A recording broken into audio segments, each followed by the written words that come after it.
최애굽기. 자, 우리 다 같이 한번 출애굽기 20장 13절에서 15절인데 다 같이 한번 읽읍시다. 시작. 살인하지 말라, 간음하지 말라, 도적질하지 말라. 한 번만 더 시작. 살인하지 말라, 간음하지 말라, 도적질하지 말라. 자, 이제 현실적인 문제로 왔어요. 하나님과의 관계, 그리고 하나님께서 하나님의 권위를 위임하신 부모님과의 첫 우리 인간 관계를 우리가 지난주까지 한번 살펴봤고요. 오늘은 이제 전체적인 우리가 살아가는 현장 속에서 있는 현실 속에서 우리가 겪게 될 하나님의 계명, 마주하게 될 하나님의 계명에서 나눌 텐데, 살인하지 말라, 간음하지 말라, 도적질하지 말라를 왜 세 개를 묶었냐면 이 세 가지 계명에는 좀 공통점이 있어요. 제가 연구해 보니까 희한하게 이 세 계명에는 독특한 공통점이 있어요. 그리고 이 독특한 공통점 때문에 하나님은 이 세 가지를 묶어서 놓으셨어요. 또 신기한 건 9계명하고는 또 달라요. 10계명의 마지막 10계명은 또 달라요. 이게 분명히 하나님이 우리 인간의 공동체 속에서 주신 계명인데 요 세 개가 조금 독특하게 묶여져 있어요. 어떠한 맥락으로. 그래서 요거를 오늘 우리가 한번 살펴보면서 우리가 이걸 살펴봄에 있어서 왜 이런 죄들이 있나까지, 왜 이런 죄들이 우리 가운데 나올까까지 한번 살펴봤으면 좋겠어요. 그리고 오늘 마지막에는 우리가 하나님 앞에 기도하는 시간을 좀 가지려고 해요.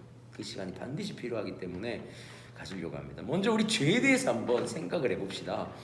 살인하지 말라, 간음하지 말라, 도적질하지 말라라는 이 세 가지 계명에 대해서 우리가 일반적인 입장에서는 이런 질문들을 던질 수 있어요.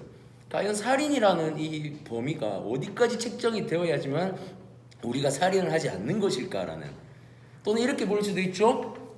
우리는 살인을 직접적으로 하지 않잖아요. 사실 사람 죽이면 여기 앉아서 세미나를 못 들어요. 우리는 저기 주례교도소나 이런 데를 가 있겠죠. 우리는 살인을 하지 않아요. 그런데 하나님 우리에게 계명으로 딱 언급을 하신 게 살인하지 말라였어요. 그럼 우리가 그게 과연 살인에 대한 이 범위 어디까지 책정이 돼, 어디까지 이게 정해져야지만 우리가 살인을 하는 것이고 안 하는 것인가가 문제가 제기되겠죠. 일단은 그거 개념을 알아야겠죠. 그 다음에 현대사회에서 살인의 개념과 조금 더 나간다면 우리가 성경에서 말하는 살인의 개념은 뭔지 좀 구분이 돼야겠죠. 그런 개념에 대해서 한번 볼 겁니다. 문제를 한번 놓고 볼 겁니다. 간음도 볼까요? 음욕의 문제인가? 과연 이 간음이라는 것이 그냥 음란함 정도의 문제인가? 아니면 하나님이 바라보시는 간음의 개념은 뭘까? 고민해봐야 됩니다. 그러면 여기서 또 하나겠죠?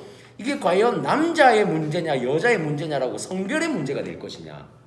아니면 그냥 인간 전체에 대한 본성에 대한 문제가 될 것이냐? 왜냐면 이게 사실 서론을 적어 놓질 않았어요. 이번에는 제가 서론을 왜 안 적었냐면 간음의 서론에 보면 이런 말을 제시해요. 제가 보는 책들 중에 한 군데에서 이런 말을 제시합니다. 간음은 대부분 남자에게 적용이 많이 돼요. 특히 우리나라 한국 사회에서는. 이게 반대로 보면 남자들이 옛날에 가부장적이었어요. 우리나라가. 그래서 여성들 같은 경우에는 우리 세대가 아니라 우리 아버지 할아버지 세대에는 여성들에게 간음이라는 그냥 그 개념에서만 놓고 봤을 때 간음이라는 개념이 사실 잘 그렇게 이해되지 않았어요. 왜냐하면 여성들은 대부분 집에서 밥을 하고 아이를 키우다 보니까 바람을 피거나 하는 개념이 잘 없었어요. 근데 남자들 같은 경우는 사회생활을 많이 하다 보니까 확실히 이런 간음에 대한 부분들이 더 노출이 많았고 일어나는 일도 많았죠. 그래서 우리는 이 간음하지 말라라는 개념을 볼 때도 우리 한국 그 사회 정서상 우리는 이 간음하지 말라 그냥 바람 피는 정도 요 정도로 치부하기도 했고, 또 이게 남성에게만 약간 더 이게 치부되어져 있는, 남성에게 더 치우쳐져 있는 그런 개념의 계명으로 많이 여겨졌어요. 사실은 옛날에는. 근데 지금은 또 시대가 많이 변했죠. 그러면 우리는 또 고민해야 돼요. 이게 남자의 문제인가 여자의 문제인가, 그런 부분도 고민을 해볼 수가 있는 거고, 그러면 그게 아니라면 우리의 본성의 문제인가, 이런 것까지도 우리는 유추해 볼 수 있는 거죠. 성경을 통해서. 자, 그런 부분을 우리가 볼 거고요. 또 고민해 볼 거고, 도적질 같은 경우에도 비슷한 맥락이에요. 도둑질, 우리가 저기 까빵 갈 정도로 도둑질 안 하잖아요. 막 우리 저기 가가지고 갑부집을 털러 들어가든가 막 우리가 대도라든가 막 이런 게 아니면 사실 잡혀 들어가지 않으면 우리는 그렇게 도둑질을 크게 하는 게 아니잖아요. 그리고 최소한 우리가 도둑질을 한다고 했을 때 뭐 옛날에 엄마 지갑, 아빠 지갑에서 1,000원짜리, 10,000원짜리 훔쳐본 사람 손. 그치? 집에서 엄마, 아빠 지갑에서 훔쳐본 사람 아무도 없어요? 내만 쓰레기야? 나 완전 개쓰레기인데, 이렇게 되면? 이거 신혜수 전사님 없어요? 있어요. 동조해주지 말고 진짜 있어요? 기억이 잘 안 나요. 근데. 있었던 것 같아요. 와우. 왜 신실하러 다들? 아니 다른 사람 되잖아요. 말했잖아, 용돈을 받아본 적이 있다니까. 와. 저기는 좀 강력했네. 나는 현찰 같은 거 안 쓴다고 그런 거. 한도 없는 카드 막 가서 끌고 보고 막 이런 거 아니에요, 혹시? 얼마까지 끌고 봤어요, 그래서? PC방. 착하네. 저는 항상 얘기하지만 저는 말씀을 볼 때마다 너무 찔려요, 진짜. 해요. 네. 해결을 했는데도 찔려요. 저는 11조 훔쳐봤어요. 진짜로. 엄마 아버지가 11조 내려고 넣어놓은 거 훔쳐도 가봤어요. 진짜 솔직하게 말할게요. 감사원금도 훔쳐봤고요. 그때는 신앙이 없었으니까 그냥 돈이 필요했어요. 돈이 쓰고 싶었고 돈이 없을 때 그냥 진짜 꺼내갔어요. 진짜 나 완전 쓰레기인데 내 강의하면서 여기 다 지금 아니에요. 완전 신실하고 큰일 났네. 저는 도둑질을 많이 했어요. 누나 지갑도 갖고 도망가봤고요. 우리 누나 알바에서 벌어놓은 거 갖고 가서 막 써보기도 했고요. 재혁이가 그랬다면 어떻게 할 거예요? 재혁이가 아마 해병대에서 제대로 안 하겠죠. 근데 이제 그런 찔림이 있어요. 근데 중요한 거는 지금 그걸 말하는 게 아니에요. 중요한 거는 그런 도둑질이 진짜 도둑질인가? 여기 성경에서 말하는 도둑질이 그런 개념에 그냥 훔치는 정도의 도둑질인가? 아니면 하나님이 보시는 도둑질은 과연 어느 정도의 범위인가? 그런데 중요한 거는 사실 여기는 질문처럼 던져놨지만 우리가 일상적으로 보는 도둑질 하지 말라의 이 도둑질은 아주 보편적인 뭔가를 훔치는 도둑질로 생각을 하잖아요, 일반적으로 많이. 그러면 성경에서는 과연 이 도둑질에 대한 게 어떤 개념인가라고 살펴봐야 되는 거예요. 사회적 이슈 같은 걸로 또 이렇게 연결될 수 있겠죠. 살인 같은 경우에는 우리가 낙태나 자살 뭐 이런 전쟁에서 살인이 어떻게 적용돼야 될 것인가 되게 애매하죠. 낙태의 문제 같은 경우도 지금 이제 현실적으로는 계속 낙태법이 아직 통과는 안 됐지만 통과되게 되면 진짜 이게 답이 없어져요. 그 다음에 간통죄 같은 경우는 이미 통과됐죠. 없어진 지 오래됐잖아요. 뭐 이런 부분에 대해서 사회적 이슈죠, 이런 거. 또 이혼에 대한 부분도 우리는 우리가 크리스천적 가치관에서 고민돼야 될 문제잖아요, 그죠? 그 다음에 절도나 개인에 해당되는 뭐 죄들 이런 것들이 과연 성경에서 말하는 이런 죄에 해당하는가, 또 우리가 절도에 대해서 세상이 말하는 기준과 우리의 기준을 계속 살펴보는 거예요, 오늘 우리가 보면서. 그리고 우리는 더 나아가서 이것에 대한 근본적인 해결의 방법을, 또 우리가 어떤 근본적인 마음을 가지고 세상에서 이 계명들을 지켜야 될 것인가 한번 살펴봅시다. 세 가지의 계명을 우리가 관계성을 한번 봅시다. 공통점이 있어요. 되게 재밌는 게, 자, 요거를 하기 전에 먼저 한 가지 공통점, 원어적으로 해석을 해놨는데 원어 바로 밑에 보면 당구장 표시 돼 있죠. 당구장 표시라는 말을 내가 쓸 줄 몰랐네. 우리 선생님들이 옛날에 쓰던 말인데 당구장 표시가 있어요. 내가 그 당구장 표시를 해놨어요. 뭐가 없죠? 살인하지 말라, 간음하지 말라, 도둑질하지 말라는 계명들 중에 유일하게 목적어가 없어요. 1계명부터 이 세 계명을 제외한 나머지 계명에는 목적어가 있어요. 쉽게 말하면 이런 거죠. 대상이라기보다는 목적이 하나님이에요. 하나님과 인간이라는 목적이 있어요. 1계명부터 4계명은 하나님 외에는 다른 신을 섬기지 말라. 나 외에 어떤 우상도 만들지 말고, 어떤 우상에 또 뭐 여러 가지를 정해놓죠. 명시하죠. 땅 위로 안에 우상을 말하죠. 하나님의 이름을 망령 띄일 것지 말라. 그냥 이름이 아니고 누구의 이름이죠? 하나님의 이름이란 하나님이라는 명시를 정확하게 합니다. 부모를 공경하라도 마찬가지죠. 부모라는 대상을 딱 놓고 가는 거잖아요. 자, 오늘 이 세 계명은 유일하게 목적어가 없어요. 어떠한 정확한 목표를 설정해놓고 살인하지 말라가 아니에요. 어떠한 목표를 설정해놓고 간음하지 말라가 아니고 도적질하지 말라가 아니에요. 그냥 살인하지 말라, 간음하지 말라, 도둑질하지 말래요. 근데 이건 해석이죠. 우리는 그래서 원어를 봐야 돼요. 영어 표현보다는 사실 원어를 봐야 돼요. 왜냐하면 살인하지 말라는 사실 한자적으로 표현한 거잖아요. 살인이 뭐예요? 사람을 죽이는 거잖아요. 근데 살인이라고 하면 목적어가 있어 없어요? 사람이라는 목적어가 생기잖아요. 사람이라는 대상이 생겨버리잖아요. 실제로 히브리어에서는 사람이라는 대상을 지목하지 않아요. 그냥 딱 정해요. 라차으라고 딱 정해버려요. 그리고 여기에다가 반대되는 단어만 써요. 딱 반어법, 그가 뭐라고 해야지, 부정어만 써요. 부정사만 붙여요. 부정어만. 뭐냐면 살인하지 말라가 아니라 죽이지 말라예요. 라차라는 단어는 딱 단순하게 그냥 죽이다예요. 죽이다. 동사예요. 죽이다라는 동사. 목적 없는 동사예요. 그러면 우리는 이제 고민해야 돼요. 뭘 죽이지 말아야 되지? 살인이 아니라 죽이지 말아야 돼요. 간음도 볼까요? 나아프라고 해서 간음하다라는 동사예요. 뭔가의 대상을 가지고 간음하지 말라 소리를 안 했어요. 간음하지 말라라고 그냥 말했어요. 그럼 우리는 이제 찾아야 돼요. 도둑들도 마찬가지죠. 간압을 하는 훔치다인데 요거는 조금 더 특별한 의미가 있어요. 그냥 훔치다가 아니에요. 은밀히 훔치다라는 아주 중요한 이 뭐랄까 디테일한 표현이에요. 은밀히 훔치다라는 뜻이에요. 더 디테일하게. 우리는 무엇을 그리 은밀히 훔쳤는가를 찾아야 되는 거예요. 그러니까 이제 우리가 여기 없는 건 무엇이에요? 무엇인가? 그럼 반대로 생각해 볼까요? 우리가 이 무엇이라는 걸 찾을 때 우리는 이 무엇에 대한 범위를 한정지으면 안 돼요. 성경에서 그 무엇이라는 것을 주지 않으면서 우리가 이 십계명을 가지고 성경 속에서 지나온 모든 죽이는 것에 대해서 염두에 둬야 되는 거예요.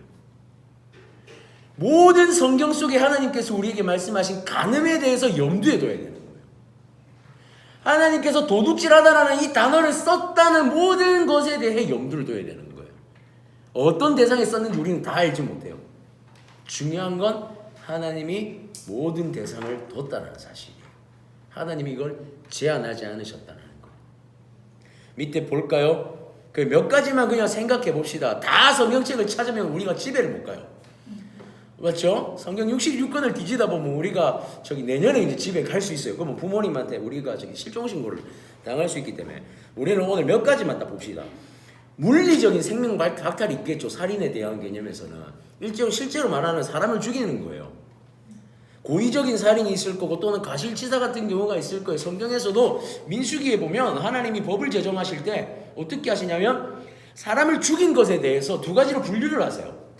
하나는 직접적으로 사람을 죽였는데 내가 사람을 죽이겠다 마음먹어서 직접 죽인 거예요. 살인을 한 거죠. 근데 한 가지는 과실치사. 낙타 타고 가다가 갑자기 낙타에 치여 죽었어요. 내가 갑자기 뭔가를 하고 있는데 이게 물건이 떨어졌는데 사람이 죽은 거예요. 이거는 그게 처벌하기가 어렵지 않아요. 자, 그런 이제 그 개념이 있어요. 거기에 대해서 또 민수기에 보면 도피성을 만들어 놓고 지파 사이마다 도피성을 만들어 놓고 그 도피성으로 도망해서 제사장이 머무는 그 도피성 안에서 나오지 않으면 죽일 수 없게 돼 있어요. 재판을 하고. 이게 정말 의도적으로 살인을 했을 때는 그건 잘못한 거예요. 그렇지만 과실치사일 경우에는 도피성으로 도망갈 수 있는 그걸 주셨어요. 그럼 결국에는 우리가 요거 하나만 봤을 때, 살인하지 말라에 봤을 때 하나님의 근본적인 핵심이 뭐냐면 생명의 소중함을 하나님은 강조하고 싶었던 거예요. 특별히 오늘 말하는 물리적인 생명 박탈에 인간의 생명이겠죠. 하나님은 사람의 생명을, 인간의 생명을 존귀히 여기신다는 사실이에요. 살인하지 말라라는 개념, 정확하게 할게요. 죽이지 말라라는 개념을 십계명에 실으셨을 때, 적으셨을 때 하나님은 그냥 죽이지 말라가 어떤 대상을 안 정하신 이유는 모든 생명의 존귀함을 하나님은 표현하고 싶었던 거예요. 하나님이 창조하신 모든 생명에 존귀함이 있다는 거예요. 존귀함이 있어요. 그러면 이 존귀함이 또한 우리는 어디서 그 근거를 찾을 수 있냐면 제가 항상 얘기하죠. 하나님의 말씀의 최초 근거는 창조에서 나와요. 하나님이 사람을 만들고 사람에게 어떤 임무를 주셨죠? 다스림. 자, 생명의 존귀함에 대해서 하나님이 모든 인류를 창조하시고 난 다음에 마지막에 사람을 만드시죠? 사람에게 뭐라고 하시죠? 이것을 다 다스리라 그래요. 우리가 이것을 이들에게 다스리게 하자 그래요. 그럼 우리는 이제 다스림에 대해서 명확해져요. 하나님은 이 다스림이 마음대로 남용하거나 마음대로 대하는 것이 아니라 존귀히 여기기를 원하셨다는 거예요. 하나님의 창조에서 하나님의 근본적인 마음의 중심은 하나님이 만드신 창조의 생명이 존귀하다는 걸 알게 하고 싶어 하셨어요. 그래서 하나님은 누가 찬양하기를 원하셨냐면 하나님이 존귀하게 하시는 모든 만물이 사람들이 그것을 존귀히 다스림을 통해서 하나님을 찬양받기를 원하셨어요. 살인하지 말라의 목적으로 두지 않으신 것은 동일한 이유예요. 그 이유예요. 간음하지 말라도 사실은 같은 맥락이겠죠. 하나님은 뭔가를 존귀히 여기셨다는 거예요. 살인하지 말라 해서 하나님이 생명을 존귀히 여기셨다면 간음이나 도둑질에도 뭔가 하나님이 존귀하게 여기시는 것이 있다는 거예요. 좀 이따 살펴볼게요. 자, 살인하지 말라의 두 번째를 한번 볼까요? 간접적인 살인입니다. 물리적인 살인에서 또 우리 간접적인 또 한 가지 살인을 볼 수 있는데 이게 뭐냐면 사회적 약자에 대한 박해예요. 이게 시편에서나 또 열왕기상에 나오는데 열왕기상에 뭐가 나오냐면 나봇의 포도원의 얘기를 아세요 혹시? 이세벨 그 왕이 갑자기 이름이 생각이 안 나요. 아합 왕 그렇지. 배웠구만. 배운 자는 다르구만. 아합 왕과 이세벨이 나봇의 포도원을 빼앗죠. 권력을 통해서 착취한 거죠. 자, 그렇게 착취했을 때 나봇은 삶을 살아낼 수 있을까요? 생활할 수 있을까요? 자기의 모든 것을 다 빼앗긴 사람은 살아갈 수가 없어요. 하나님이 이것을 뭐라고 말하냐면 죽였다라고 말해요. 실제로 열왕기상 21장 19절에는 이것에 대해서 정확하게 라차흐라는 단어를 사용하고 있어요. 하나님 죽였다 그래요. 나봇을. 우리는 간접적인 살인도 볼 수 있습니다.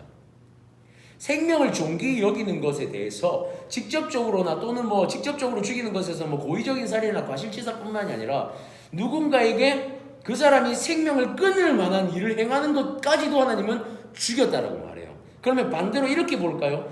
우리가 정말로 죽음의 위기에 있는 사람을 돕지 않았을 때 어떻게 될까요? 그것을 알매도 그리스도인이 정말 누군가의 도움의 손길이 필요할 때 내밀지 않는 것도 어쩌면은 죽이는 거예요. 생명을. 우리 예수님이 그렇게 말씀하셨어요. 공생의 3년을 사역하시면서 자신 앞에 찾아온 병자들 가운데 안식일날 찾아온 병자들이 있었어요. 바리새인들이 그러죠. 안식일날 사람을 고치면 안 된다고. 그것은 율법에 어긋난다. 그래서 주님이 그렇게 말씀하세요. 안식일에 사람을 살리는 게 맞느냐? 죽이는 게 맞느냐? 니들이 대답해봐라. 예수님은 생명을 존귀히 여기신 분이에요.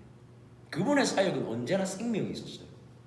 그 생명은 누군가를 직접적으로 죽이고 살리는 살인에 대한 문제가 아니라 그저 누군가에게 도움의 손길이 필요할 때 손을 내미는 것 또한 생명을 살리는 일이었고 그들과 함께 밥을 먹는 것도 생명을 살리는 일이었고 그들과 함께 공감하는 것도 생명을 살리는 일이었고 그리고 세 번째로 마지막에 나와 있는 영혼의 살이죠. 그 영혼을 살리는 것 또한 주님 앞에는 생명을 살리는 일이었어요. 그럼 우리는 또다시 이렇게 생각할 수 있어요. 우리가 하나님의 정말 그 계명을 지키는 주님의 자녀라며 하나님의 백성이라면 우리는 여기서 고민해야 돼요. 한 영혼을 불쌍히 여기고 있는 그 마음. 여러분 이거 생명의 마음이에요. 우리가 한 영혼을 하나님이 우리 눈에 보여주셨을 때 이 영혼을 소홀히 하는 것 또한 그 영혼을 죽이는 것과 같아요. 하나님은 살아있는 생명 그 자체의 존귀함과 우리 그리스도인들이 그 생명을 존귀히 여기기를 원했어요. 그래서 하나님의 백성들이 이 십계명을 볼 때 그냥 살인하지 말라, 죽이지 말라가 아니라 너희는 생명을 존귀히 여기는 자가 되어야 돼 라고 우리에게 말씀하셨어요. 그래서 목적을 주시지 않았어요. 이 생명의 목적을 주시지 않았어요. 생명의 대상을 우리가 생각할 수 있고 유추할 수 있고 하나님이 알게 하시는 모든 생명에 대한 대상을 하나님이 결정하시는 거고 그 안에서 우리는 모든 생명을 존귀히 여길 필요가 있어요. 이게 하나님의 마음입니다. 간음을 한번 볼까요? 나아프 간음하다 목적어가 없어요. 그냥 간음하다예요. 그런데 조금 독특한 건 이 간음하다는 목적어가 없는데 이 간음하다에 대한 대상을 이제 성경에서 밝혀낼 때 그 대상의 공통점이 하나 또 있어요. 뭐냐면 결혼한 사람이에요. 결혼을 한 사람에 대해서 이 대상을 이 단어를 써요. 간음하다는 단어를. 그런데 십계명에는 유일하게 목적어를 쓰지 않았어요. 그러면 우리는 고민해야 돼요. 이 결혼이 육체적 결혼만을 말하는 것일까? 영적 결혼을 동시에 말하는 것일까? 우리 고민해야 돼요. 하나님은 우리가 여기에다가 사실 남녀 관계에 부부라고 딱 명시하실 수도 있었어요. 간음이라는 것 자체가 결혼한 자에 대한 문제예요, 사실은. 근데 하나님은 여기 목적을 안 넣으셨어요. 하나님은 간음이 부부 간의 간음이기도 하지만 하나님과의 영적인 간음도 있기 때문에 목적을 안 넣으셨어요. 여기에다. 자, 한번 볼까요? 하나님은 오경의 문맥상 목적어를 부여하게끔 했어요. 다른 데에서. 단 10계명은 부여하지 않았어요. 그래서 남의 아내와의 간음이라는 그 부분을 정확하게 명시하셨어요. 그러니까 간음인데 또 뭐냐면 남의 아내와의 간음이에요. 이게 중요해요. 남의 아내와의 간음이 정말 중요한 대목이에요. 이건 줄을 한 별 한 5개를 쳐놔야 돼요. 왜 이게 중요한지는 이제 밝혀질 거예요. 자, 보세요. 그럼 우리는 여기서 이 질문을 던질 수 있어요. 간음에 대한 부분이 우리 가정에 대한 간음인가 아니면 우리가 살아가는 모든 공동체 속에 있는 가정들에 대한 간음일까를 고민해야 돼요. 이런 거예요. 내가 우리 아내가 부부죠. 부부예요. 근데 성경에서 뭐라 명시했냐면 남의 아내라고 명시했어요. 이건 간음이 나의 가정을 파괴하는 것과 동시에 남의 가정도 파괴할 수 있다는 말하는 거예요. 이거를 또 다른 맥락에서 보면 어떤 맥락이 가냐면 살인하지 말라도 같은 맥락이 가는 거예요. 여러분 남의 가정을 파괴하는 건 살인과 같은 거예요. 죽이는 것과 같은 거예요. 엄청난 공통점들이 이 안에 숨겨져 있어요. 자, 중요한 건 간음에서 남의 아내라고 명시했어요. 결혼한 사람이 간음을 했을 때 나의 가정뿐 아니라 이웃의 가정까지도 파괴할 수 있다는 거예요. 그럼 우리는 여기서 고민해야 돼요. 하나님의 관심은 이 작은 어떠한 한 사람에게 있는 게 아니에요. 하나님은 공동체 이어지지 않은 것처럼 보이는 모든 공동체가 하나님 안에서 행복하기를 원하세요. 이 간음에서 우리는 먼저 한 가지를 고민해야 되는 게 뭐냐면 결혼을 하지 않았다 할지라도 우리는 이런 고민을 할 필요가 있어요. 나의 행동 때문에 누군가가 상처받을 수 있다는 거예요. 똑같은 맥락이죠, 살인과. 나의 행동 하나, 그리스도인의 참 그리스도인 되지 않은 행실 하나가 누군가의 가정을 파괴할 수 있고 누군가의 생명을 파괴할 수 있는 영역. 하나님 이걸 정말 중요하게 여기셨어요. 교회는요, 나 중심적 공동체가 아니에요. 교회는 항상 우리예요. 우리예요, 우리. 하나님은 처음 창조 때부터 당신들을 언급하실 때부터 절대로 단수로 언급하지 않으셨어요. 복수로 언급하셨죠. 우리가 사람을 만들자. 하나님과 예수님과 성령님의 공동체성을 보여주셨어요. 그리고 하나님의 관심은 언제나 한 공동체, 한 사람이 아니라 모든 공동체에 관심이 있어요. 한 공동체로 인해서 한 공동체가 파괴되지를 원치 않으세요. 생존하고 공존하기를 원하세요. 단 조건이 있죠. 그 다음 영역이 하나님과의 간음이 없는 공동체예요. 하나님과의 간음이 없는 공동체가 연합하기를 원하세요. 소돔과 고모라를 하나님은 멸망시켰어요. 소돔과 고모라는 어떤 공동체였죠? 육체적으로 음란한 공동체였고 더 나아가서 영적으로 음란한 공동체였죠. 하나님은 그런 공동체를 원치 않으세요. 파괴하세요.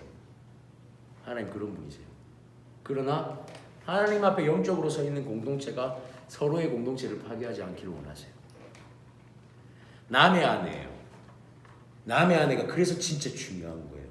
간음은 나를 파괴하는 게 아니라 나와 우리 가정과 남의 가정까지 파괴하는 하나님 입장에서 봤을 때 아주 악랄한 죄 중에 하나예요. 그래서 하나님은 간음하다 또한 목적을 넣지 않으시고 간음하지 말라 하셨어요. 그리고 더 나아가서 결혼의 신성함에 대해서 한 번 더 말씀하고 싶으셨어요. 하나님의 입장에서 결혼이라는 것은 아름다운 거예요. 너무 아름다운 거예요. 하나님의 입장에서의 결혼은 창조예요. 창조 자체가 하나님의 결혼이에요. 하나님은 인간과 하나님의 창조를 통해서 인간과 하나님이 결혼의 관계, 혼인의 관계를 성사시키셨어요. 그 관계를 누가 혼인 서약서를 누가 찢었죠? 아담과 하와가 찢었죠. 선악을 알게 한 나무를 열매를 먹었죠. 근데 제가 저번에 아가서 우리 나눌 때 기억나요? 솔로몬은 술람미 여인이 자신과의 그 관계를 끊어버리고 도망가 버렸을 때 솔로몬은 처음 술람미 여인을 만났던 그 동산에서 여전히 서서 기다리고 있어요. 우리가 간음을 했어요. 하나님은 여전히 그 자리에서 기다리고 계세요. 돌아오기를. 하나님은 이걸 통해서 뭘 보여주시려고 하냐면 결혼은 신성한 것이고 함부로 끊을 수 없는 거예요. 하나님은 결혼을 통해 결혼의 이 신성한 관계를 보여주시면서 하나님 나라의 관계를 보여주시려고 하는 거예요. 간음을 하지 말라고 하는 것은 이 간음이 하나님과의 끊어짐을 말하는 것이고 하나님과의 끊어짐은 결국에는 우리가 죄로 빠질 수밖에 없는 존재라는 걸 명확하게 보여주고 싶으신 거예요. 그것에 간음이라는 단어밖에 적절하게 표현할 단어가 없으신 거예요. 하나님. 아니 물론 하나님 입장에서 더 표현할 수 있겠지만 우리가 알아들을 수 있는 유일한 표현인 거죠. 그래서 하나님은 여기서 목적어가 없는 간음을 사용하셨어요. 그리고 이건 우리가 인간과 인간의 부부의 관계 또한 그렇죠. 우리는 결혼했을 때 여러분 그거 진짜 결혼은요 신성한 거예요. 요즘 결혼식 하는데 주례를 안 해요. 제가 되게 답답해요.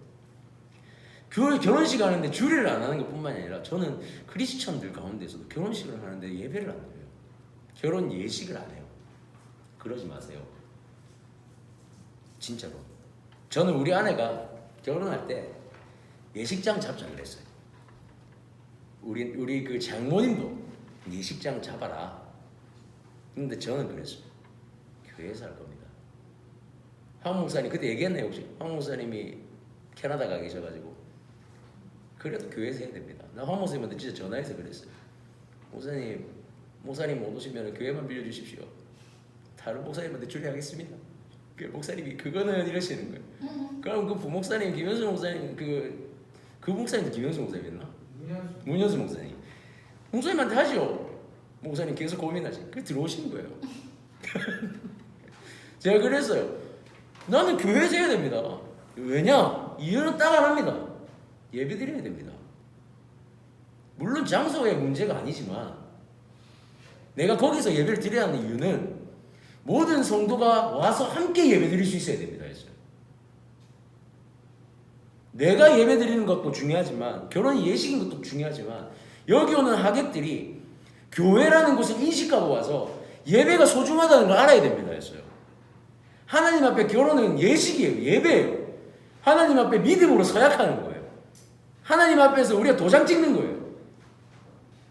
우리가 예수 그리스도의 보혈로 하나님과의 결혼의 관계가 성립된 것처럼 우리의 부부의 관계의 성립도 성경 안에서 하나님 안에서 하나님 이름으로 도장 찍는 거예요. 그런데 그 예식에 예배가 되지 않는다면 저는 그거는 마땅치 않다고 생각해요. 절대로. 저는 여기 있는 우리 작은 예배 지체들 결혼할 때 제발 예배 똑바로 드리세요. 대충 순서에서 예배 빼먹지 마세요. 제가 왜 그랬냐면 쫓기듯이 예배 드리기 싫었어요. 두 번째는. 예식장 가면 어떻게 해야 돼요? 1시간 안에 무조건 끝내고 나가야 돼요. 제가 목사님한테 그랬어요. 목사님 저는 예식 1시간 반 넘게 할 겁니다. 예배 제대로 드리고 축가도 제대로 하고 축복도 제대로 받고 사람들도 그냥 얼마든지 편안하게 와서 있고 시간 구애받지 않고 하나님 앞에 그런 거 구애받고 싶지 않습니다. 예배가 제한받고 싶지 않습니다. 그랬어요. 제가 생각하는 결혼은 그래요. 그런데 저는 이게 성경적이라고 생각해요. 누가 뭐라 해도. 이거는 제가 바리새인 같다 그럴 수도 있겠지만 저는 이게 성경적이라고 생각해요. 저는 그래서 우리 지체들한테 예쁜 결혼식 하는 것도 좋지만 결혼식은 정말 교회에서 하라고 하고 싶어요. 내가 드리는 예배뿐만 아니라 참석하는 하객들 또한 예배가 소중하다는 걸 알게 해줬으면 좋겠어요. 여러분이 통로가 돼서 그게 결혼 현장 또한 통로가 돼서 신혼여행은 선교지 가지 마십시오. 신혼여행은 재밌게 가시고 선교지 갈래 했다가 아내한테 맞아 죽을 뻔했어요. 어쨌든 하나님은 결혼 예식을 그만큼 중요하게 생각하세요. 결혼이라는 건 신성한 거예요. 우리 인간과 인간의 결혼 또한 하나님은 신성한 영적 연합으로 보세요. 그래서 하나님은 이 간음의 죄를 결코 용납하지 않으세요. 용납하지 않으세요. 하나님께 큰 범죄입니다. 예수 그리스도의 단절이고 더 재밌는 건 우리가 부부간에 이 단절이 일어나면 되게 재밌어요. 이거는 하나님과의 단절도 일어나요. 되게 신기해요. 저는 결혼해서 알잖아요. 부부가 단절이 일어나면 하나님 안에서 우리가 하나님과 단절이 돼요. 근데 되게 재밌는 게 뭔지 아세요? 하나님과 다시 맺어지잖아요. 부부의 연이 다시 돌아와요. 부부의 그게 다시 돌아와. 그게 그리스도인들이에요. 자, 가늠하지 말라.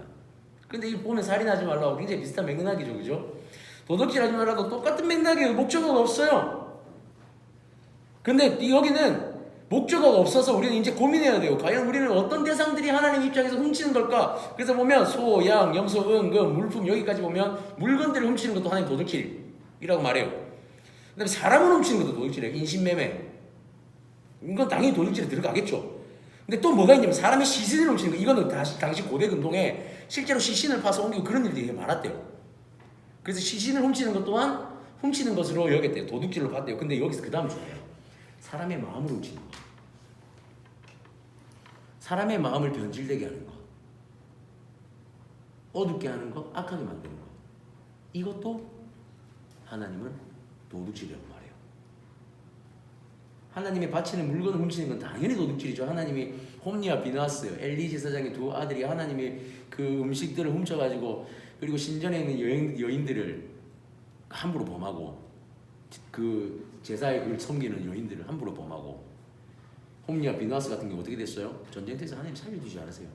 그 아버지 또한 거꾸로 넘어져가지고 목이뼈가 부러져 죽어요. 하나님의 것을 훔치는 행위였어요.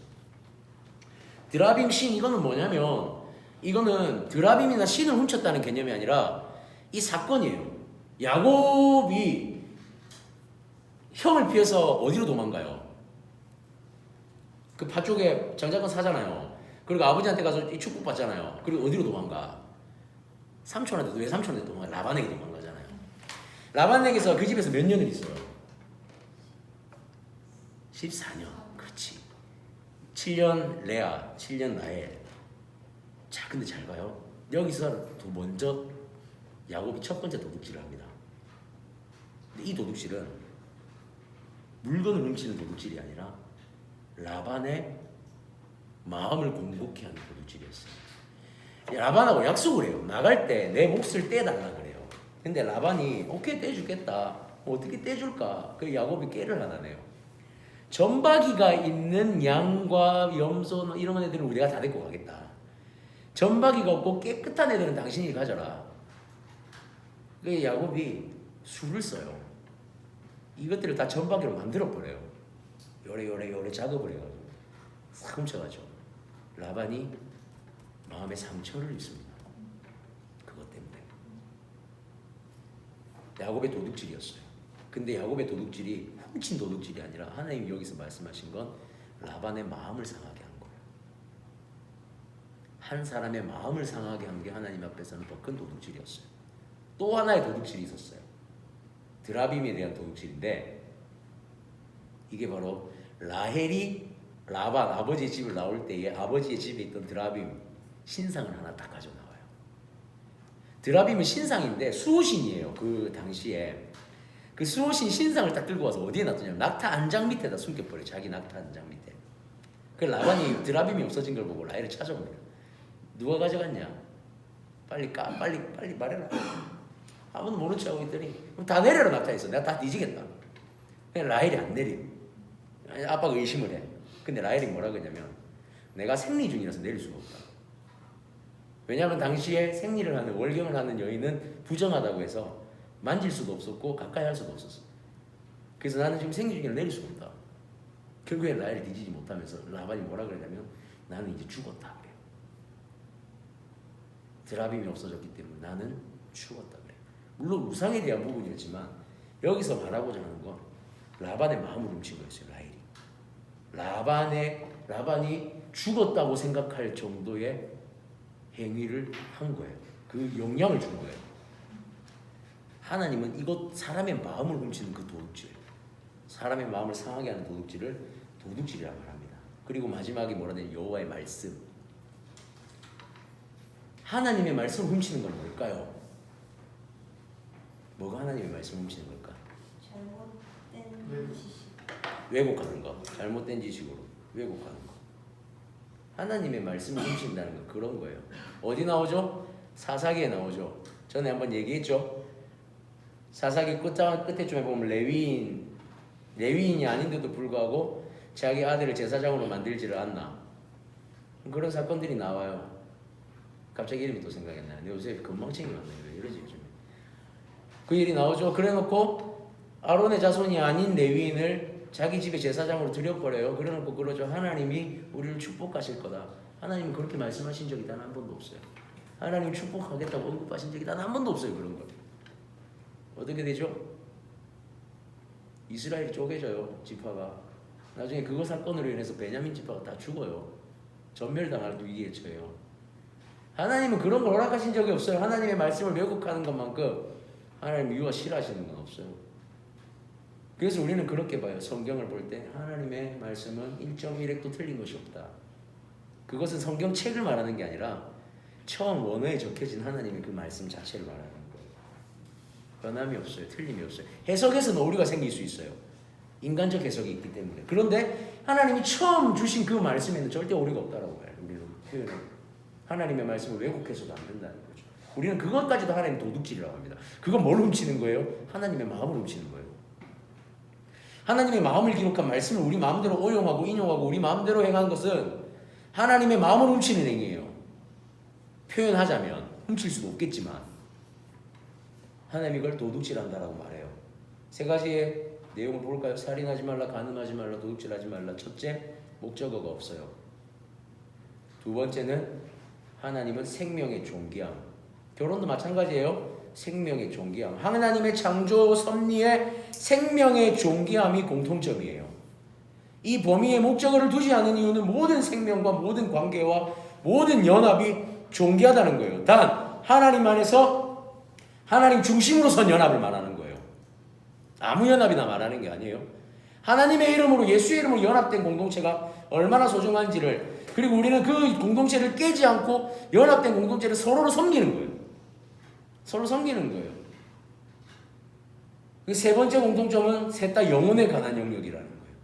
그냥 육신에 관한 영역이 아니라 하나님과 우리의 영역과 인간의 관계 속에 영혼에 대한 영적 영역까지도 포함하고 있다는 것. 그게 정말 중요한 이 세 가지 내용의 원리예요. 하나님은 이 세 가지가 온전히 서기를 원하셨어요. 그러니까 살인하지 말라, 간음하지 말라, 도둑질하지 말라는 우리의 일상적인 그냥 살인을 하고 사람을 죽이거나 이런 죽이는 의미가 아니라 하나님의 입장에서 더 큰 영역, 광대한 영역, 창조 섭리의 영역이에요. 만약에 우리가 이 십계명을 깨닫지 못했으면 우리는 늘 이것 가지고 고민했을 거예요. 사실 낙태의 문제, 자살의 문제, 전쟁의 문제 이런 것들도 사실 이 영역에 들어갔을 때는 해결이 돼요. 논란은 계속 있겠죠. 어느 정도의 우리의 그 선은 정해지지 않을까 싶어요. 선은 정해지지 않을까 싶어요. 그렇지만 또 우리가 결론을 지을 수는 없을 것 같아요. 하나님의 영역에 들어가는 부분도 있기 때문에 낙태 이런 부분 나중에 우리가 진짜 한번 고심해봤으면 좋겠어요. 이혼에 대한 부분. 사실 낙태법이 그냥 다 낙태할 수 있나요? 아니에요. 몇 개월 이하로 낙태가 가능하게끔 하겠다 이거지. 근데 실제로 뱃속에 아이가 들어서면 5개월 정도 안에 아이의 모든 손과 발과 눈과 이게 정서가 다 만들어진대요. 아니 아무리 배우라고 해도 그게 사람이 아니라고 도전을 할 수. 그거를 이제 요거를 생명이다 아니다라고 말하는 걸 그거를 이제 그러니까 인간적인 기준에서는 그걸 정하겠다는 거지. 근데 하나님 입장에서 나는 솔직히 그래, 낙태는 아니라고 봐요. 정말 임신을 했다가 그 계류 유산을 하게 되는 경우는 의지적인 게 아니잖아요. 건강상의 문제나 이런 문제로 있을 수 있는 일이지만 스스로 생명을 파괴하는 일. 근데 그거를 근본적으로 가볼까요? 생명을 파괴하는 일이 생기기 전에 생명을 파괴하는 그 일을 만든 그 과정 자체가 이미 문제예요. 그래서 제가 좀 이따 갈 거예요. 그 문제를. 왜 그 문제를 갖는가? 또 그 전에 문제가 있어요. 근본적인 문제가 해결이 안 되면 이 문제는 계속 발생되는 거예요. 뒤에 우리가 그걸 갈 거예요. 한번 거기서 나눠보자고. 오케이? 자, 우리는 그리고 이 세 가지 중에서 한 가지를 더 이 세 가지의 최초 공통점이 뭔 줄 아세요? 순종의 개념이에요. 순종의 개념. 여러분 이건 뭔가 나와 있지 않은데 무슨 갑자기 순종? 이럴 수 있는데 한번 잘 봐요. 이 세 가지에서 말하는 이 광범위한 죄에 대한 문제가 결론적으로 어디서부터 시작됐는지를 봤을 때 불순종에서 시작됐어요. 여러분, 인간의 인류의 불순종이 어디서부터 시작됐어요? 선악을 알게 하는 나무 열매를 먹어버렸어. 그거 아무도 모를 게 그래 많은데 소연아, 그래서 먹는 거 쫓아내면 안 돼. 말이 안 먹어요. 말이 그렇다는 거 알죠? 먹는 거 보고 눈이 반짝반짝하고 막 그러면 안 돼. 얼마나 그렇게 싸단가. 가서 막 지나갈 때마다 저거를 보면 막 눈이 반짝. 먹을까 말까 먹을까. 방금 점심 먹었는데 저거 먹을까 말까 고민하고 얼마나 그랬겠어. 아니 네가 그랬다는 게 아니라 갑자기 이해가 되더라고요. 이해가 됐나? 네. 아, 이해가 됐어? 원래는 그거 그렇지. 점심 먹었는데 가가지고 갑자기 내가 저걸 먹을까 말까 고민이 막 되고, 오늘 저녁에 막 삼겹살 구워 먹었는데 막 보니까 갑자기 막 입에 달달하게 땡기네. 막 상큼한 과일 하나 먹어야 될 것 같고 막 그런 거예요. 아침에 일어나면 과일 먹으면 설사한다 그러거든요. 근데도 이걸 먹고 싶어. 하나님 그냥 한번 할까요? 이러면서 그런 마음인 거예요. 하나님 원하신 거 딱 하나가 한 가지였어요. 쉽게 말하면 순종하는 거였어요. 순종이 깨어지니까 뭐가 일어나요? 범죄가 일어나요. 이 세 가지의 핵심 맥락은 순종이에요. 순종.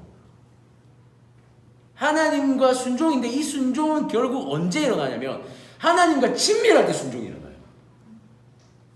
친밀한 관계가 아닌데 순종할 수 있을까요? 절대 못해요. 제가요, 쉽게 예를 들게요. 여러분이 제일 알 수 있게 하기 쉬운 거, 제가 우리 교회에 있잖아요. 지금 저는 부교육자예요. 자, 담임 목사님이 저한테 이 오더를 내렸어요. 이걸 좀 남전사님 해주세요. 오더를 내렸어요.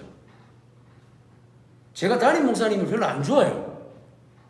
그럼 제가 이걸 하고 싶을까요? 아니면 제대로 할까요? 대충 하겠죠. 오늘 아침에 새벽 기도가 없었어요. 어제 우리 다니엘 기도를 하고 새벽 기도가 끝나면 우리 권사님하고 집사님 두 분이 앉아서 여기서 주보를 적으세요. 새벽 기도 끝나고. 그럼 저기 딱 놔두면 이제 안내하시는 분들이 와서 아침에 쓰는데 어제 새벽 기도가 없었다는 건 무슨 말이에요? 주보가 안 잡혀 있었어요. 자, 오늘 아침에 목사님이 올라오시다가 보니까 주보가 안 잡혀 있는데 교육자실에 저 혼자 있었어요. 9시 25분 그 시간을. 목사님이 저를 부르시는 거예요. 남조사님 주보가 안 돼 있는데 어떡하지? 그러시는 거예요. 제가 하겠습니다. 내가 들고 갔어요. 야, 이 주보가 양이 한 130개, 150개인데 일일이 다 접어야 돼요, 손으로. 제법 시간이 많이 걸려요. 자, 한번 생각해 봅시다. 이건 새벽에 우리 권사님, 집사님이 하는 거예요. 나는 평소 때 이걸 하는 게 내 일이 아니에요. 근데 아침에 왔는데 갑자기 일이 하나 생겼는데 차이팀 세팅하러 올라가야 되는데 제가 우리 담임 목사님하고 관계가 안 돼 있다고 생각해 보세요. 우리 담임 목사님이 남동생 이렇게 됐는데 어떻게 해야 되지? 했을 때 내가 어떻게 하겠어요? 제가 말 안 하겠죠. 그냥 누군가 이거 집사님이 하는 거겠죠. 그러고 갔겠지. 저는 우리 담임 목사님하고, 저는 제 입장은 그래요. 제 생각이 그래요. 저는 우리 담임 목사님하고 개인적으로 관계가 좋다고 생각하는 사람이에요. 거부감이 없어요. 당연히 내가 할게요. 가져가는 거예요. 앉아서 진짜 다 접었어요. 50분까지 다 접고 올라갔어요. 시계 보면서 겁나 열심히 접었어요. 진짜. 나는 간만에 내가 간해수공업을 돌리는데 내가 손이 안 보인다는 사실을 깨달았어요. 아, 내가 군대 1인병 가도 잘하겠구나. 진짜 열심히 접었다니까. 겁나 열심히 접었다니까. 불평하지 않았어요. 내가 이거를 접어놨을 때 우리 안내하시는 분들이 와서 나눠줄 걸 생각하니까 불평이 안 돼요. 내가 만약에 그들과 친밀하지 않고 친밀하려고 하지 않는다면 나에게 주어진 일이 아닌 것을 내가 했어야 될 때 촉박한 시간 속에 불평이 생겼을까요? 안 생겼을까요? 순종하고 싶지 않아요. 그건 누구나 그럴 거예요. 친밀한 관계가 없으면 절대로 순종할 수 없어요. 그래서 하나님은 순종을 요구하시기 전에 뭘 요구하시냐면 친밀함을 요구하세요. 그럼 우리는 이것을 부르신 거 볼 수 있죠. 하나님의 소명이라는 것은 하나님이 부르시는 거예요. 부르신다는 건 하나님이 먼저 친밀함의 관계를 먼저 맺으시는 거예요. 그 다음에 사명을 주세요. 보내세요. 하나님이 야, 너 이거 가서 일해 해놓고 나서 이제 친밀해 볼까? 그렇게 안 하세요. 순서가 있어요. 아브라함아, 일로 와봐. 자, 앉아봐. 아브라함아, 하늘 보이냐? 별 있지? 난 네 저게 다 네 자손들이 되게 할 거야. 저 모래 보이냐? 저거 다 네 자손들이 되게 할 거야. 거기 한 가지 생략돼 있겠죠? 나는 너를 사랑해. 나는 너를 택했어. 그 다음에 하나님 뭐래요? 가라. 떠나라. 아브라함이 어떻게 하죠? 짐 싸질머지고 갑니다. 자, 반대로 생각해 보세요. 아브라함아 일로 와봐. 가라. 예. 가라고. 예. 일단 출발. 그러면 이제 갈 때 어떻게 하겠어요? 진짜 이게 나오겠죠. 그러면 이제 하나님 가는 거야. 아브라함아 잠깐만 이 봐봐 왜 가라 하냐면 이게 이렇게 해서 내가 늦었어요. 그 마음이 안 나오겠어요? 하나님은 친밀함의 관계로 부르심을 먼저 형성하시고 그 다음에 소명을 주세요. 그 다음에 소명을 주세요. 순종은 하나님과의 관계가 안 돼 있는 자에게는 필요 없는 단어예요. 의미 없는 단어예요. 있을 수 없는 단어예요. 이 모든 맥락은 결국에는 하나님이 1계명에서 4계명까지 주신 그 계명에 대한 순종에 대한 내용이에요. 그 계명으로 인한 순종이에요. 1계명부터 4계명까지 하나님이 계속해서 자기소개하시고 관계 맺으셨죠. 그 다음에 명령하는 거예요. 세상 속으로 가라. 그런데 그 속에서 지켜라. 뒤에 한번 넘겨볼까요? 이제 우리는 그 맥락에서 다시 한번 봐야 돼요. 생명을 창조하신 하나님과 그러니까 생명을 창조하신 거는 관계를 맺은 친밀함의 관계. 다스림은 보내심의 사명이에요. 쉽게 말하면 하나님이 지으신 그 모든 것을 보시니 심히 좋았더라. 맞죠? 여기는 관계예요. 너무 좋은 거예요. 친밀해졌어요. 하나님이 자기 형상 곧 자기 형상대로 하다가 생육하고 번성하며 땅에 충만하라. 땅을 정복하라. 바다의 물고기 이제 뭐예요? 너희들이 해야 될 게 뭔지 사명을 주세요. 아담과 하와에게. 친밀함과 보내심, 사명. 순종을 요구하세요. 자, 그 순종의 관계가 깨어졌을 때 뭐가 생겨요? 살인하지 말라, 간음하지 말라, 도둑질하지 말라에 대한 그 광범위한 영역이 생기는데 밑에 한번 볼까요? 결핍이 생깁니다. 하나님이 없으니까 결핍이 생겨요. 첫 번째 살인, 가인의 살인이죠. 가인이 그의 아우 아벨에게 말하고 그들이 들에 있을 때에 가인이 그의 아우 아벨을 어떻게 했어요? 쳐 죽였어요. 어때요? 하나님과의 끊어진 관계 속에서 제일 처음 나타난 범죄는 살인이었어요. 살인이 일어났습니다. 두 번째 볼까요? 라멕의 성적인 문란이 일어나요. 간음입니다. 간음과 살인이 동시에 일어나요. 라멕이 아내들에게 이르되 아다와 실라의 아내들에게 말하죠. 부부관계예요. 내 목소리를 들으라. 라멕의 아내들이요. 부부관계죠. 내 말을 들으라. 내가 나의 상처로 말미암아 내가 사람을 죽였고 나의 상함을 말미암아 소년을 죽였다. 동성애에 대한 부분이에요. 간음한 거예요. 한 사람을 죽인 살인의 일과 간음의 일이 동시에 일어나요. 범죄가 일어나기 시작합니다. 이것도 똑같이 가인의 후손의 창세기 4장에 등장한 일이에요. 최초의 간음이에요. 은밀히 숨겨진 죄가 있죠. 그런 죄들이 있어요. 이게 뭐냐면 도둑질한 죄예요. 은밀하게 숨긴 죄. 은밀히 훔치다 라는 죄예요. 내가 손을 통해 이 가인에게 한 말이에요. 가인이 아벨 딱 죽이고 나서 도망칠 때 하나님 내가 아벨을 지킬 이유가 있습니까? 내가 아벨을 지키는 자입니까? 그러고 나서 하나님 그래 네가 선을 어찌 낯을 들지 못하겠냐? 네가 선을 행하지 않은 제가 문제가 네가 죄가 많다 그래요. 네가 은밀하게 숨어서 지은 죄들을 한번 보라는 거예요. 네가 이때까지 은밀하게 숨어서 나의 마음을 훔친 죄들, 나의 것을 훔치고 나의 모든 것을 훔쳤던 너의 죄들을 보라는 거예요. 여러분 이 죄들이 결국에는 이 세 가지의 공통된 이 죄들이 왜 나오는 거예요? 하나님과의 친밀함이 끊어진 자들에게서 나오는 순종의 관계가 끊어져 버리니까 이게 나오는 거예요. 그러면 이거를 우리 현대사회에서 보면 어떤 영역이냐면 결핍이고 상처라는 거예요. 하나님과 끊어진 사람은 반드시 상처가 있어요. 더 정확하게 하나님과 끊어진 사람은 상처를 받을 수밖에 없어요. 왠 줄 알아요? 용서가 안 돼요. 다 상처로 다가와요. 외로움이고요. 이게 또 뭐가 와죠? 우울증이 오는 거고요. 영적인 그 상처들이 결국 영적인 나의 피폐함을 만들어가는 거예요. 그럼 우리는 결론적으로 아주 근본적으로 돌아가야 되는 거예요. 우리가 이 범죄를 대할 때 살인하지 말라, 간음하지 말라, 도둑질하지 말라를 대할 때 우리가 대해야 되는 것은 사실은 이 행위를 대할 문제가 아니라는 거예요. 이 죄에 대한 근본적인 해결의 방법은 하나님 앞에 우리가 회개가 되어져야 되고, 회개는 우리 안에 상처가 치유가 돼야 되고, 회복이 되어져서 하나님과의 친밀함이 확고하게 되어질 때 이 문제가 해결된다는 거예요. 두 번째, 하나님과의 그 친밀한 관계가 회복되어져야지만 세상에서 우리가 이 죄를 대할 수 있는 거예요. 그리고 세 번째, 하나님과의 친밀한 관계가 회복되어져야지만 세상에 이런 죄 속에 빠져있는 자들에게 복음을 제시할 수 있어요. 복음 아무나 전하는 거 아니에요. 복음은요, 하나님과 친밀한 자가 전하는 거예요. 교회 나오면 전도해라. 아니요. 교회 나와서 회복된 자가 전도하는 거예요. 1907년도 평양 대부흥운동이 일어났을 때 부흥의 불길이 전국을 타고 내려가요. 근데 그 시작이 어디냐면 원산 대부흥운동 1905년도에 원산에서 먼저 일어나요.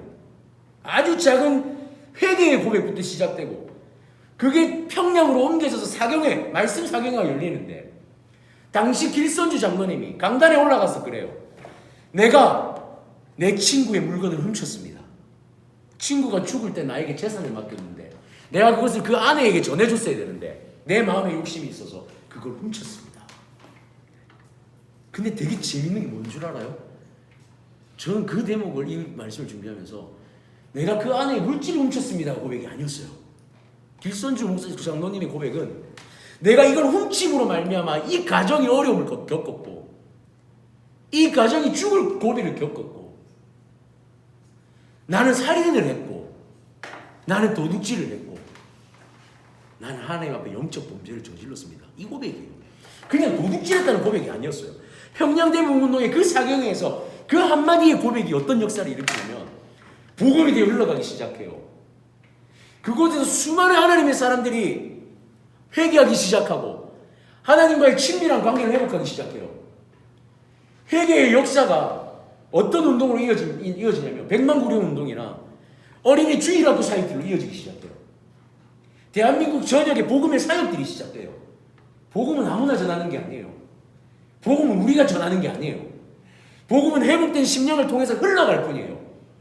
복음의 능력은 예수 그리스도의 보혈일 뿐이에요. 그건 예수 그리스도께서 하시는 거예요. 성령께서 하시는 일이지 우리가 복음을 전한다고 전해지는 게 아니에요.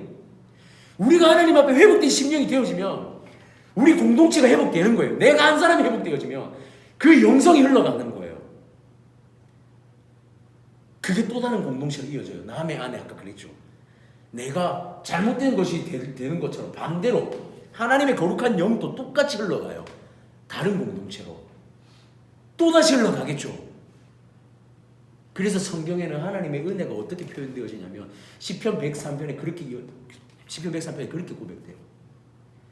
헐몬의 이슬이 흐른 것 같이 아론의 수염을 타고 기름이 흐른 것 같이 아론의 대제사장의 머리에 기름을 부으면 기름이 흘러내리죠. 수염을 타고 온 옷깃을 적셔요.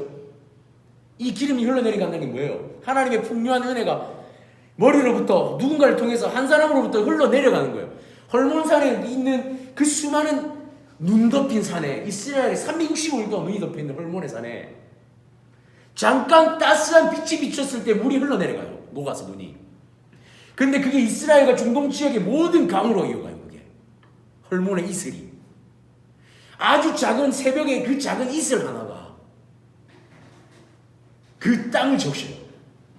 이건 헐몬산이 하는 일이 아니에요. 하나님이 비추시는 그 빛 하나의 한 줄기의 빛이 녹아서 흘러가게 합니다.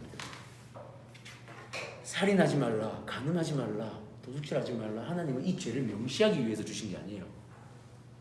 이 죄가 어디서부터 시작됐는지 보라는 거예요. 관계가 깨어지는 순간 너희는 이 죄에 빠지는 존재가 되고 이 죄를 수용하고 용납하게 되고 이 죄를 감당할 수 없게 돼. 그러니까 너희는 나와의 친밀함을 다시 돌아봐야 돼. 핵심이에요. 여러분 한번 고민해보세요. 우리 이런 고민합니다. 저 오늘 이거 가지고 기도할 거예요. 3번을 가지고 같이 기도할 건데요. 그냥 한번 이렇게 쭉 보세요. 제가 얘기했던 것들이에요. 그냥 우리 이런 착각을 합니다. 제가 우리 하리한테 늘 했던 말 기억나는 하리야? 전도사님이 우리 중고등부 가르칠 때 제가 늘 했던 말이 그거예요. 선생님이나 전도사님한테 너희가 뭔가를 받는 게 있으면 우리한테 갚으려고 하지 마라. 흘려보내라. 너희도. 하나님의 복음은 은혜는 갚는 개념이 아니에요. 나에게 주신 것이 그냥 흘러가게 통로가 되는 거예요. 우리 크리스천들이 착각해요. 몸부림쳐서 내가 뭔가를 행위를 할 때서야 비로소 복음이 된다고 생각해요. 그렇지 않아요. 복음은 내가 거룩한 통로가 되어 있으면 자동적으로 흘러가요. 복음은 내가 하나님과의 친밀한 순종의 사람이 되어 있으면 자동적으로 흘러가요. 다니엘 기도회 했잖아요. 제가 소연이한테 그런 얘기를 해요. 소연이한테는 어제 표목사님 사모님하고 잠깐 얘기를 해요. 다니엘 기도 어제 마지막 딱 끝났어요. 청년들이 다 밖으로 나가고 소연이도 다 나가고 음향을 끄고 내려가는데 그 빈 공간을 보면서 제가 무슨 생각을 했는 줄 아세요? 하나님, 일주일 동안 이 집회를 했던 청년들 가운데 과연 이 빈자리에 누가 와서 거룩한 통로로 청년을 위해 기도하겠습니까? 제가 어제 그 기도가 나오더라고요. 불을 끄고 내려올 때. 화려한 집회를 끝났어요. 하나님, 그렇다면 이 집회를 통해서 누가 이 자리에 나와서 거룩한 통로가 되기 위해 이 빈 공간에 하나님 앞에 통로로 서기를 원하고 결단하는 마음으로 나올까요? 제가 어제 가슴으로 울었어요. 다 가시고 나서 혼자 기태꺼내 들고 저기 교육자실 앉아서 기타 치다가 찬양하면서, 사실 어제는 이거 강의 준비한 거 다 못 끝내갖고 있었는데 새벽 1시 반 2시까지 그냥 앉아서 혼자 앉아서 저기 앉아서 기도했어요. 수많은 예배가 진행되어지고 집회들이 드려지고 수많은 사람들이 왔다 갔다 하고, 그런데 저 텅 빈 공간 다 떠나간 자리에 누가 와서 하나님 나를 사용해 주십시오라고 하면서 하나님 앞에 엎드릴까요?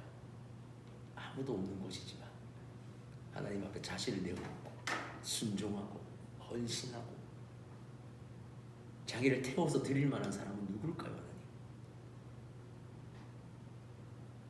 그게 어제 제 첫 번째 기도였어요. 그리고 오늘 두 번째 기도가 있었어요. 우리 아이들에게 오늘 이 강의를 했어요. 제가 오늘 우리 아이들한테 이 강의를 하면서 이런 얘기를 했습니다. 너희들이 살인하지 않을 거라고 생각하지 마라. 너희들이 가늠하지 않을 거라고 생각하지 마라. 너희들이 도둑질하지 않을 거라고 생각하지 마라.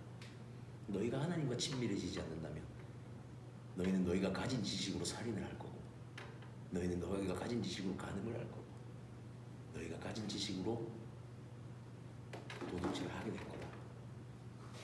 하나님과 친밀하지 않는 자에게 이 범죄가 떠나갈 거라고 생각하지 마라. 그리고 오늘 우리 아이들하고 한 20분 정도를 불 꺼놓고 벽보고 기도했어요. 지금부터 끄집어내자. 매주 할 거예요. 매주 할 거예요. 회복될 때까지. 하나님과의 친밀함이 회복되지 않는 그 누군가는 하나님 통로로 쓸 수가 없어요. 내가 거룩하니 너희도 거룩하라. 거룩하다. 설교 들었잖아요. 어디 시시 가도시. 내가 거룩하다 하는데 그 거룩함 앞에 거룩하여 지고자 몸부림치는 사람이 없다면 하나님이 거룩함이 어디로 흘러갈까요? 할 수가 없어요.